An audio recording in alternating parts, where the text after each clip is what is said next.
My name is Daniel Hayes. I'm 39, financial analyst, married 7 years.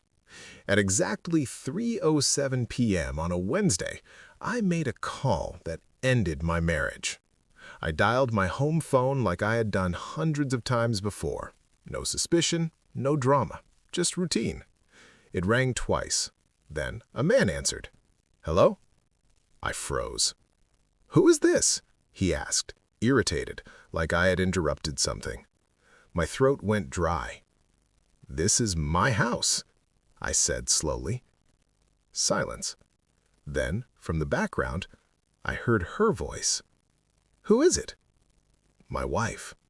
The call disconnected. I didn't call again. I didn't yell. I didn't panic.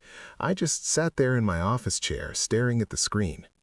At 3 p.m. on a weekday, my wife was supposed to be at work, and no man, no friend, no plumber, no delivery driver should be answering my private landline. I left work without telling anyone. The drive home felt longer than usual. Every red light felt personal. When I reached my house, everything looked normal. Too normal.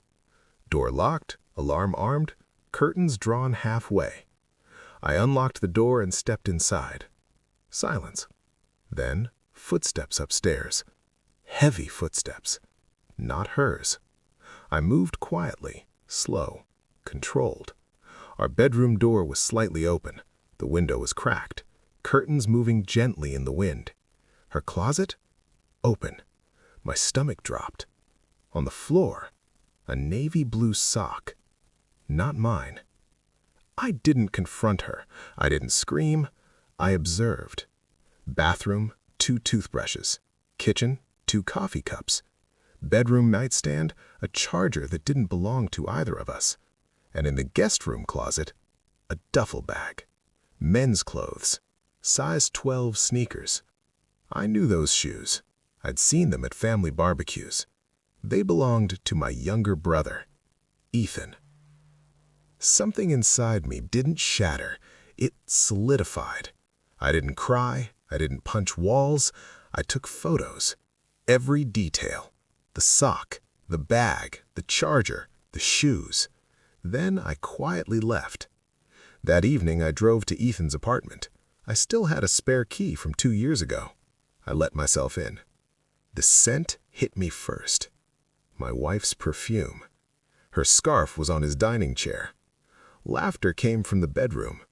Her laugh. His voice. Comfortable. Intimate. Familiar.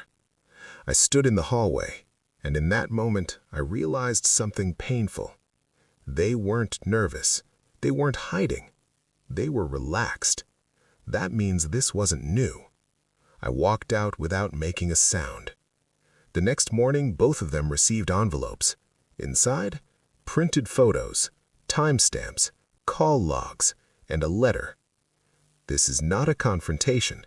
This is closure. Divorce papers have been filed. Ethan received his copy at work. His company had a strict ethics clause about relationships involving family conflicts and misconduct. I submitted everything anonymously. Not out of revenge, but out of accountability. By the end of the week, he was suspended.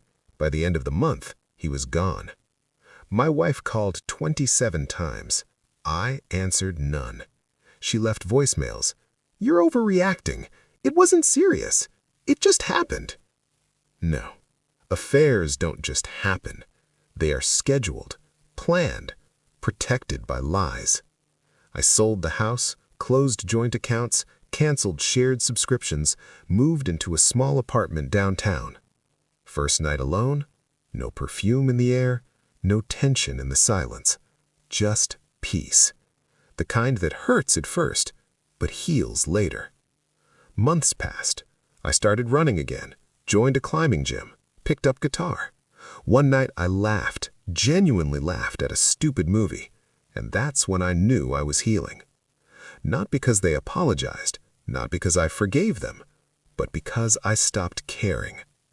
Last I heard, she moved to another state. Ethan tried to rebuild his career. People forget scandals, but documentation doesn't. Reputation once cracked never fully returns. I don't hate them. I just don't bleed for them anymore. The call at 3 p.m. didn't ruin my life. It revealed the truth. And sometimes, truth hurts less than lies prolonged. If you ever call home and a stranger answers, don't scream, don't beg, just watch, then move, quietly, because silence can be louder than revenge.